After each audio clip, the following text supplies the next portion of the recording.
Welcome to Unleash Leadership, the podcast where bold leaders and changemakers come together to share their stories, strategies, and insights for creating a lasting impact on society.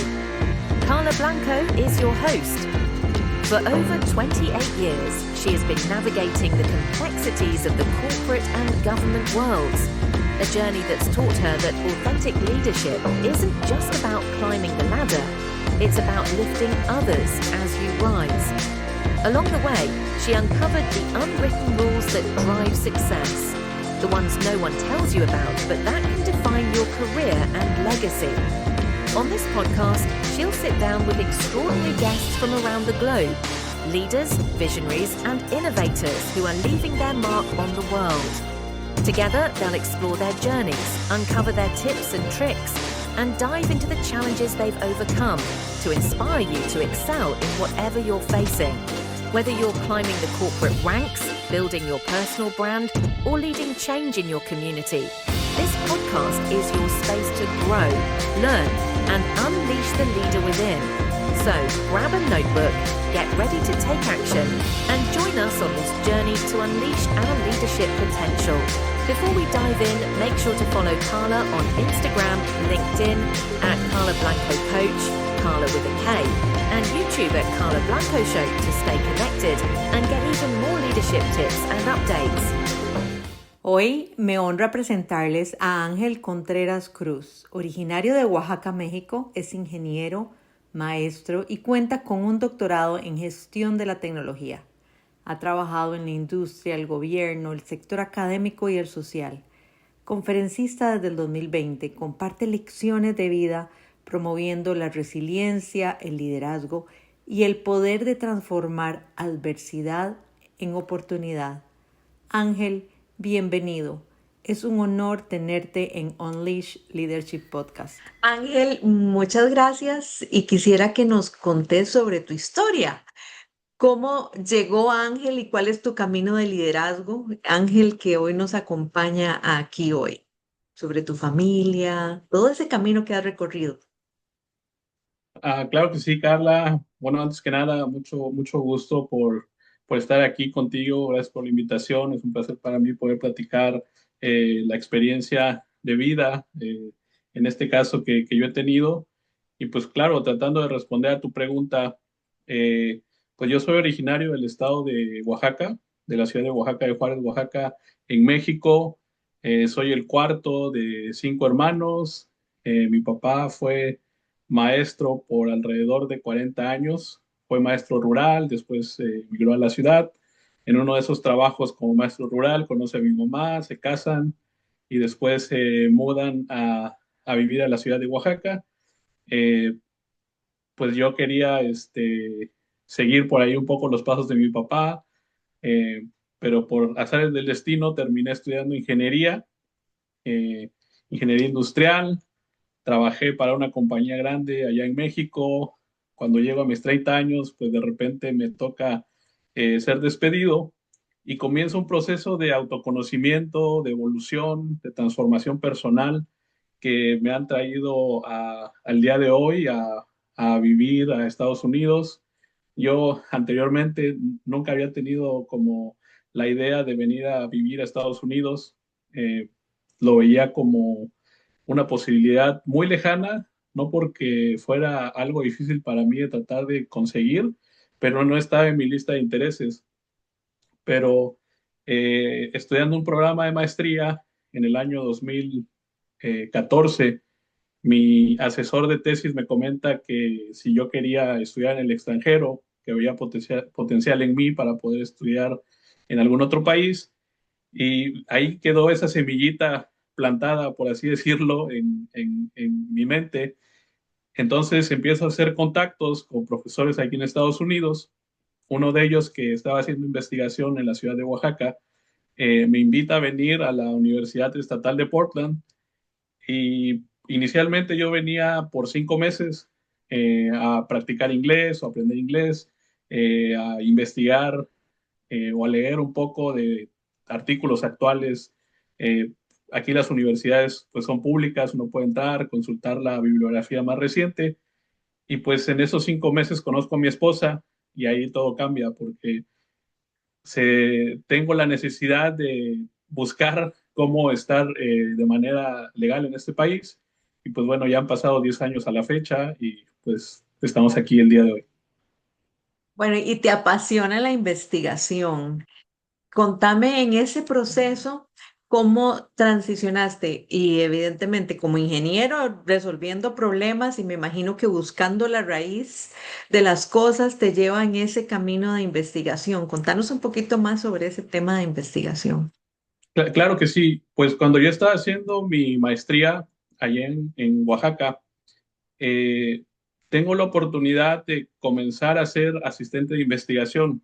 Yo era estudiante de maestría, pero en el grupo de investigación había estudiantes de doctorado. Entonces empezamos a ayudarle nosotros, los estudiantes de maestría, a los estudiantes de doctorado con sus investigaciones de campo. Entonces Mm. salíamos a las comunidades rurales, a las colonias, a hacer investigación en persona, o sea, llegábamos, hablábamos con las personas, y llevábamos cuestionarios sobre el tema a investigar y pues es un proceso en el cual uno va aprendiendo de las personas, sirve mucho la observación directa, las entrevistas. Entonces, en México los programas de maestría son un poquito diferentes a los de aquí. Aquí también está la opción de hacer una tesis de investigación, pero no es requerido y en México es requerido. Bueno, en el tiempo en el que yo hice mi maestría era requerido presentar una tesis de investigación. Así que al tener ya ese, eh, por así decirlo, conocimiento inicial como practicante, después me tocó o estar encargado de mi propia investigación. Hice investigación en algunas colonias de la, este, de la ciudad de Oaxaca y pues de ahí dije, ok, esto es lo que quiero hacer, quiero dedicarme a hacer investigación, me llama mucho la atención dar clases, ser profesor y pues bueno, tratando de aprender día a día. Qué bonito porque realmente el encontrarse en una situación como la que te encontraste de haber perdido el trabajo, porque las empresas, tal vez en la época de nuestros padres o nuestros abuelos, no habían tantas reestructuraciones como hoy en día. Y ya ahora eso es parte, digamos, de la naturaleza de negocio, porque el mundo cambia muy rápido y las empresas tienen que adaptarse también y tu trayectoria es un puente entre culturas, disciplinas y todos esos desafíos personales que has ido enfrentando a través de los años. Tal vez contanos sobre cuál fue ese momento. Nos hablaste de ese crecimiento personal y de ese viaje que hiciste, pero ¿cuál fue ese momento clave que te hizo decir sí y voy a seguir aunque todo esté cuesta arriba? Ah, claro que sí. Bueno, pues básicamente yo creo que la vida no es un proceso lineal, sino es un proceso de subidas y bajadas, ¿no?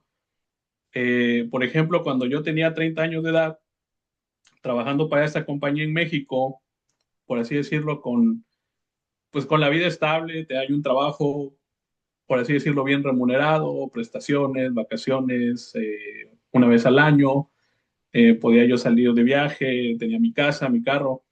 Entonces, de repente, en una semana, mi vida cambia. Un lunes me avisan, ya no hay trabajo, y para el viernes de esa misma semana salgo escoltado por los guardias de seguridad de la compañía, eh, porque eran los procesos, los protocolos que tenía esa compañía al momento de despedir a alguien. Y entonces hay momentos en los cuales yo digo, ok, bueno, este cambio pasó por algo bueno, pero sin embargo empiezo a enfrentar diferentes problemas como no conseguir trabajo porque estaba yo sobrecalificado para algunas posiciones. Yo no hablaba inglés en aquel entonces algunas posiciones a las que yo aplicaba requerían a alguien bilingüe. Entonces, como la motivación que tenía yo de haber salido de esa compañía, y también como parte del ego en el decir, no, yo soy un ingeniero industrial, necesito seguir en este campo, me hicieron perder muchísimas oportunidades. Entonces llega el punto en el cual me quedo sin ahorros, básicamente sin nada, pierdo mi casa, pierdo mi carro. Y digo, bueno, ok, estoy en este momento, ¿qué es lo que necesito hacer para salir básicamente del hoyo? Entonces decido regresar a la universidad, estudiar una maestría, aprender inglés. Tenía yo la intención de aprender alemán. Fue un sueño muy ambicioso y ya nada más pude aprender inglés. El alemán es demasiado complicado. Entonces decidí enfocar mi energía en estudiar una maestría, como darle ese empujoncito a mi currículum, que tuviera más credenciales académicas y profesionales y el inglés, que era una fortaleza que necesitaba sí o sí. Entonces, ese fue un punto, yo creo, en el cual fue un cambio por completo. Y el otro momento en el que yo pienso que fue un cambio también muy drástico en mi vida fue decidir estudiar un doctorado aquí en Estados Unidos. Yo tenía como el plan perfecto para estudiar. Te comento, conozco a mi esposa, empezamos a hacer el plan de mudarme de México para aquí, para Estados Unidos. La idea era que yo iba a aplicar a un programa de doctorado y aplicar a becas para poder comenzar mis estudios. Entonces, mi plan era como en un año alcanzar el nivel de inglés requerido por las universidades. Yo decía yo, bueno, en 2016 ya estoy listo, comienzo mi programa de doctorado y en 3 o 4 años termino. Bueno, pues las cosas no fueron así.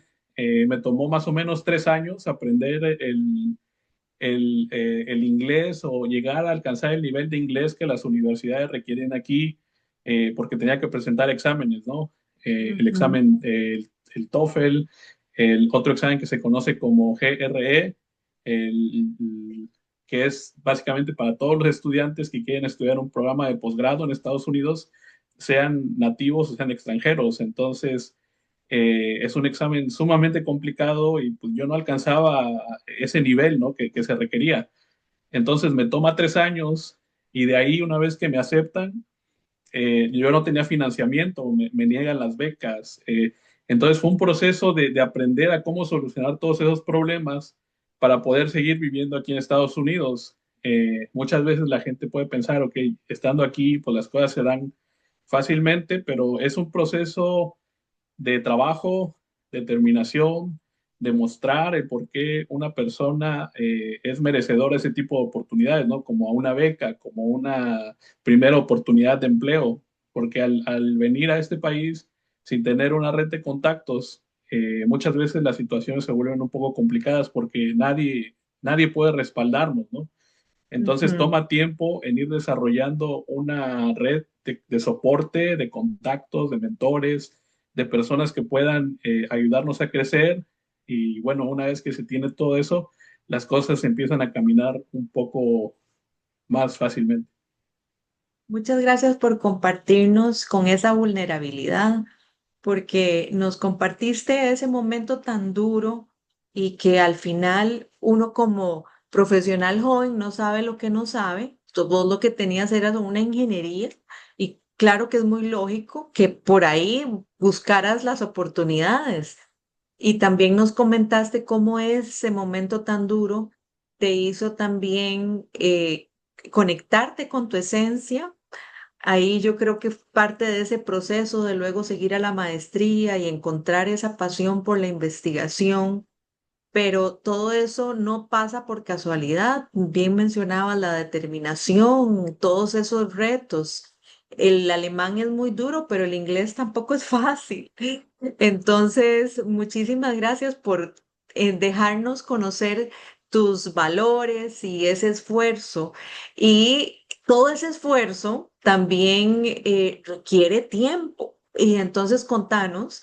¿Cómo aprendiste a gestionar ese tiempo? Porque tenías ya con tu esposa, ya estabas haciendo familia y además estabas lidiando con un doctorado y los retos del día a día. ¿Cómo hiciste? Contanos cuáles son tus estrategias. Claro, bueno, pues yo creo que estudiar un doctorado es complicado, ¿no? En cualquier lugar, pero estudiar un doctorado aquí bueno, en este caso en Estados Unidos, al ser el inglés mi segundo idioma, fue adicionalmente complicado. Al principio, en los primeros semestres, me costaba muchísimo trabajo como ir al corriente, no precisamente con las tareas o con los proyectos que teníamos que entregar, sino entender en sí lo que yo leía o entender en sí la metodología que íbamos aprendiendo. Al principio yo leía 2 o 3 veces un mismo artículo, un mismo capítulo del libro para entender a mayor detalle lo que nos estaban pidiendo. Entonces es una curva de aprendizaje, ¿no? El ir de un punto de partida es un proceso natural de crecimiento. Entonces es una de las barreras que me costó durante el primer año. Te confieso que fue muy, muy complicado. Y yo a veces bromeo en decir que estudié 2 doctorados, ¿no? Porque tenía el doctorado el que estudiaba y también el doctorado cómo manejar mi tiempo con la familia y con otras responsabilidades. Entonces, pues mis hijas van a la escuela, en algún momento, pues era levantarse temprano, llevarlas a la escuela, regresar a hacer tareas, a trabajar también. Yo en algún momento llegué a tener 2 o 3 trabajos. Yo tengo una visa de estudiante F1, la cual limita de muchas maneras la posibilidad de trabajar. Por ejemplo, durante el primer año, yo únicamente podía trabajar dentro de la universidad. Limitaba mi empleo a 20 horas a la semana. Entonces, al segundo año, yo ya podía aplicar a un permiso de trabajo, el cual me permitía trabajar dentro de la universidad y también fuera de la universidad. Entonces, pues como tú sabes, ¿no? El costo de vida en Estados Unidos es bastante elevado y muchas veces el contar con becas o con financiamiento, pues no es suficiente pues, para llevar al día a día los gastos relacionados a la calidad de vida o el costo de vida, más los costos de la escuela. Entonces, yo creo que lo que más aprendí a hacer fue comenzar a darle prioridad a las tareas que tenía yo que hacer, como hay por ahí como un chiste en la escuela, ¿no? Que dicen que el deadline es lo que más motiva a los estudiantes, ¿no? O sea, tenemos una tarea que entregar para el día de mañana, estoy motivado para hacerlo, ¿no? Antes no, porque quizá hay muchísimas otras cosas que hacer, sobre todo cuando se tiene una familia. Entonces, en mi caso fue tener responsabilidades del trabajo, de la escuela, de la familia y tenía que ir dándole prioridad a cada una de esas actividades, pues para poder salir a flote, ¿no? Porque por momentos llega a ser como eh, agobiante el hecho de tener tantas responsabilidades a la vez. Por ejemplo, yo a veces llegaba a tener 3 empleos y pues de los 3 empleos me exigían, ¿no? No decían, no, ok, Ángel tiene que entregar el trabajo a sus otros 2 trabajos o al otro trabajo, ¿no? No, todo el mundo quería las cosas hechas al momento. Y esta es una de las cosas que también he ido aprendiendo, ¿no? Aprender a dar resultados inmediatos. Muchas de las veces nosotros las personas que somos bilingües y que trabajamos en gran parte, o utilizamos en gran parte el español para hacer trabajo aquí, mucha gente piensa que eso se da como por obra de arte, ¿no? Como por ejemplo, tú hablas español, vas y hablas con la comunidad y vas a tener resultados de manera inmediata y no siempre es así. La complejidad de dar resultados en un idioma es igual de complejo que en inglés o en español. Entonces, pero tenemos muchas veces también esa carga, ¿no? Como dar resultados inmediatos y vas a hacer trabajo en otro idioma. O si eres inmigrante, pues eh, tienes que justificar el hecho de que estás siendo contratado, ¿no? Bueno, y en ese camino de liderazgo has construido una conferencia muy bonita que nos habla de 10 lecciones. Si tuvieras que elegir una de las 10 lecciones como faro de vida para las otras personas, ¿cuál sería esa lección y por qué? Claro, pues bueno, sí, yo escribí una conferencia, se llama de inmigrante investigador en los Estados Unidos, en el cual cuento, pues básicamente mi historia de vida, cómo se transformó en la persona que el día de hoy yo soy, en cómo aprender a, a implementar ciertas recomendaciones que de cierta forma son universales, no es como una receta mágica, ¿no? O sea, las personas pueden escucharlo y no va a funcionar al pie de la letra para cada persona, cada quien tiene situaciones diferentes, eh, entonces no es como una receta mágica, pero yo creo que son recomendaciones universales que le pueden servir a cualquier persona si está buscando, por ejemplo, transicionar de un empleo a otro, explorar el mercado de trabajo, buscando el primer trabajo después de graduarse o regresar a la universidad, cosas por el estilo. Entonces, yo creo que de las 10 recomendaciones que yo escribí, una de ellas y en la cual se resumen en gran parte todas las recomendaciones es cómo cambiar el no por el sí, que es a lo que voy. Por ejemplo, cuando yo llego aquí a Estados Unidos, empiezo a aplicar a becas para la universidad. La respuesta siempre era no. Trabajos, no. Entonces, llega un momento en el que uno se empieza a desesperar porque las cosas no se van dando como uno las planea.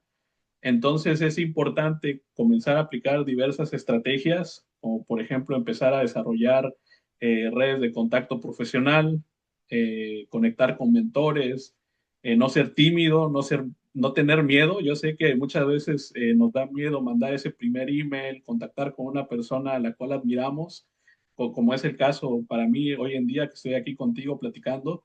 Yo tomé esa iniciativa, mandarte un mensaje y hoy estamos platicando el día de hoy, ¿no?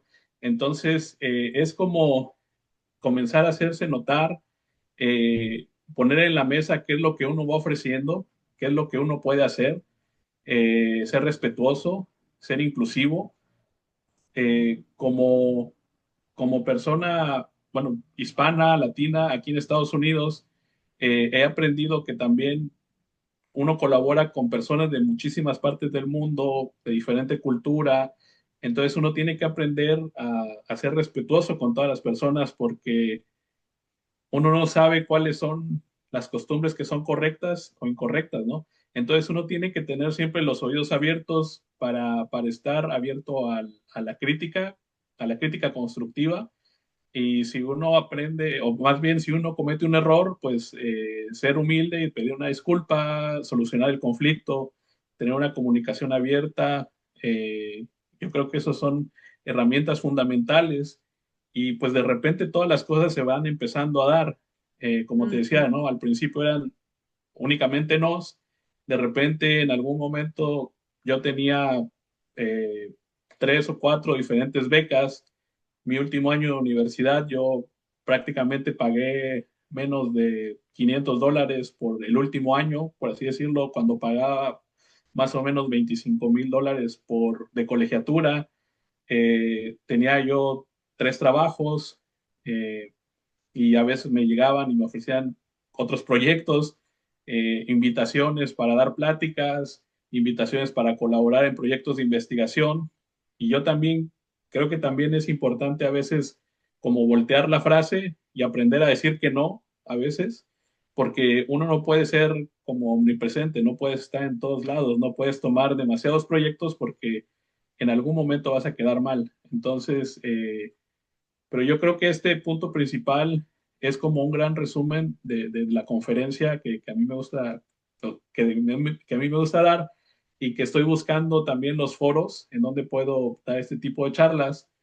Yo sé que es como un momento un poquito complicado por la situación que estamos viviendo el día de hoy, pero no es imposible. Entonces, si algo he aprendido en este viaje de 10 años en estar en Estados Unidos, es que nunca existe el momento adecuado para hacer las cosas, ¿no? Siempre hay incertidumbre como inmigrante, y creo que el día de hoy no es la excepción. Entonces, pero eso no nos puede detener a seguir buscando las oportunidades que queremos y que yo siento que nos merecemos. ¿Cómo redefiniste el concepto de comunidad? Ah, híjole, esa es una pregunta bien complicada. Mira, yo te voy a comentar algo personal.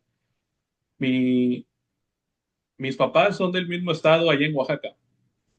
Mi papá era una persona muy morena, yo me parezco mucho a mi papá en lo físico. Y mi mamá, por el otro lado, es una persona por así decirlo, morena clara, pero cuando yo era niño, yo, yo no, como que, ¿cómo te puedo decir?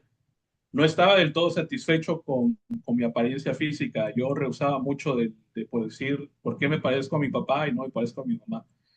Entonces, durante muchísimos años a mí me causó mucho conflicto ese tema. Y venir a vivir a Estados Unidos creo que me sirvió mucho porque comencé a entender el lugar del cual yo venía. Empecé a entender mi identidad como persona y los valores que yo aprendí de vivir dos culturas diferentes en la casa, porque mi papá era de un grupo étnico diferente al de mi mamá, entonces las costumbres, las culturas son diferentes a pesar de que están en el mismo estado. Ujú. Y entonces aquí como que aprendí a abrazar todo ese tipo de cosas. He experimentado muchísimas situaciones en la vida, tanto en México como aquí, a lo que yo le llamo la doble discriminación. Por ejemplo, en México, mi país, me tocó muchas veces ser discriminado por el color de mi piel, a pesar de ser el grupo mayoritario, las personas morenas, mestizas, somos el grupo mayoritario allá y me tocó ser discriminado, ¿no? Y aquí en Estados Unidos, pues me ha tocado a tener cierto tipo de experiencias de discriminación por el hecho de ser hispano, por hablar español.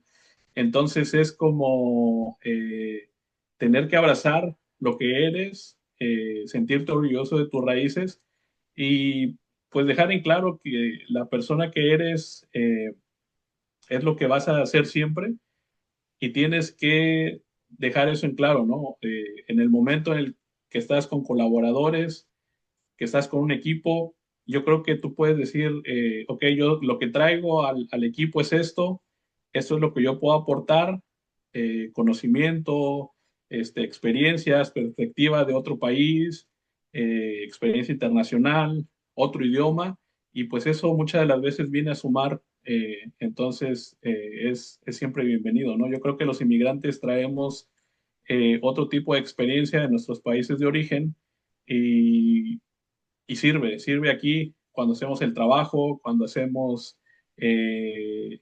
como que traemos esa forma de solucionar los problemas todo el tiempo, ¿no? Porque nos enfrentamos a diversas situaciones en la vida y traemos otra perspectiva a este país. Entonces yo creo que por eso nuestra contribución sirve y es de muchísimo valor. Y en este país y en todos los países del mundo, las diferentes perspectivas nos ayudan a crear soluciones, mejores soluciones para la humanidad. Y también tenés diversidad de experiencias, porque trabajaste en la industria, en la academia, en el gobierno, en las ONG. Viendo todos esos sectores, ¿qué habilidades blandas consideras que son imprescindibles para un liderazgo auténtico hoy? Pues yo creo que la empatía es una habilidad blanda, fundamental. La automotivación. Uno de mis supervisores una vez me comentó eh, que le daba mucho gusto que yo trabajara en ese equipo, porque a pesar de ser una persona que el inglés no es mi primer idioma, mostraba muchísima motivación y determinación para hacer las cosas, algo que no se compra. O sea, tú puedes contratar a una persona que tenga los mejores conocimientos en algo, ¿no? Pero si la persona no tiene esa determinación o esa motivación de hacer el trabajo, otra persona que sí está motivada y que tiene determinación para hacer el trabajo puede hacer el trabajo más o menos a la par o quizá lo puede hacer mejor por ese nivel de compromiso que la persona tiene. Entonces yo creo que eso a mí me ha servido, como te mencionaba, los diversos trabajos que yo he tenido aquí en Estados Unidos, en su mayoría han sido porque yo hablo español o gran parte de los proyectos de gran importancia en los cuales he participado se han dado porque yo hablo español. Entonces, si bien es cierto que el idioma no es una habilidad blanda, pero el hecho de saber comunicarte con otra comunidad, con otro grupo demográfico en el idioma, pues eso ayuda a tener una buena comunicación, a crear empatía, abrir puertas que posiblemente no estaban abiertas antes. Entonces ahí el idioma se convierte como en una habilidad blanda porque va a ser la llave que te va a abrir algunas puertas que estaban cerradas tradicionalmente. Yo quiero rescatar que tu liderazgo nos muestra que aparte de la empatía y bueno, el idioma que te abrió puertas, hay un punto de inflexión que es cuando aprendiste a flexibilizarte, digamos, a ver por dónde podemos cambiar esos no por sí, cómo podemos sí lograr las cosas. Así es que muchísimas gracias por compartirnos eso y yo quisiera que nos contés sobre algún mentor que haya inspirado tu trayectoria de liderazgo. Pues afortunadamente he trabajado o he tenido bastantes mentores en mi vida. Yo creo que a medida en la que vamos avanzando con nuestros objetivos personales, nuestros objetivos profesionales, llega un punto en el cual nosotros no conocemos las cosas y tenemos que aprender a descifrar esas reglas no escritas para el trabajo o para la actividad que ahora vamos a realizar, ¿no? Como por ejemplo, si una persona llega a ser contratada como un CEO de una compañía grande, pues quizás si esa es su primera experiencia, no va a saber todo el ambiente o todas las actividades que tiene que hacer. Entonces, el trabajar con un mentor siempre es muy importante. Y rescatando un poquito de lo que platicábamos hace rato, es la experiencia que yo tuve con mi asesor de maestría allá en Oaxaca. Ah, sí. Estábamos un día trabajando en el laboratorio, se me acerca y me dice, Ángel, yo veo en ti potencial para ir a estudiar al extranjero. O sea, tú podrías ir a estudiar a cualquier país, básicamente, me dijo, ¿no? Entonces, yo recibí sus palabras con mucho aprecio, pero sobre todo me la creí, o sea, yo dije, sí tengo ese potencial y sí lo quiero hacer, entonces voy a buscar la forma. Entonces lo que empecé a hacer es comenzar a contactar a otras personas que habían venido aquí, logré contactar a un profesor y él me ayudó a venir a Estados Unidos, pero no me quedé nada más con el consejo, sino que lo moví a la acción, que eso es importante, ¿no? Muchas de las veces las personas te pueden decir algo positivo sobre ti, sobre tu trabajo, pero si no hay ese seguimiento, pues ahí se queda, ¿no? Y las cosas no van evolucionando o no van avanzando. Entonces, pues yo he trabajado afortunadamente con muchísimos mentores en muchísimos lugares y bueno, nada más por comentar uno, pues sería él, pero en general he trabajado con muchísimos mentores que me han ido ayudando a lo largo del tiempo y que han sido el resultado de que el día de hoy pueda yo estar aquí en Estados Unidos, estudiar un doctorado y trabajar para un gobierno municipal. Ah, muy bien, muy bien, muchas gracias. Y contanos, ¿cuáles resumirías que son tus valores esenciales como líder?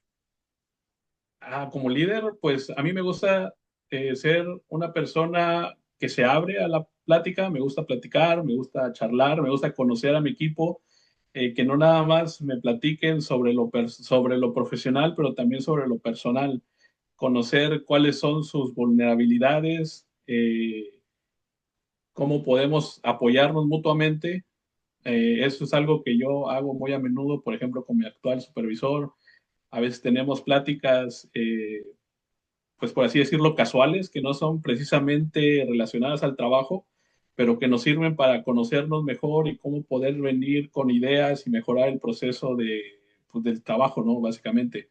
Entonces yo creo que eso es algo que me define como persona. Soy una persona que le gusta la empatía, el respeto, valoro a mi equipo de colaboración.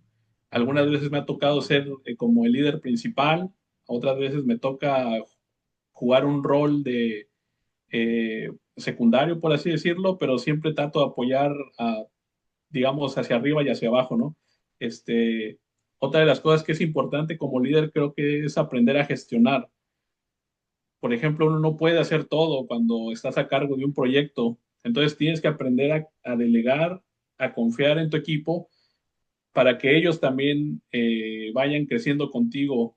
Si tú puedes traer otras personas que crezcan contigo a la misma vez, vas a dejar un impacto o vas a hacer un impacto más positivo en la vida de las personas y no ser recordado como un jefe impositivo, como una persona que lidera, ¿no? A través del miedo, sino más bien dentro de la acción y la compasión. La inspiración. Muchas gracias. Se nos pasó el tiempo muy rápido.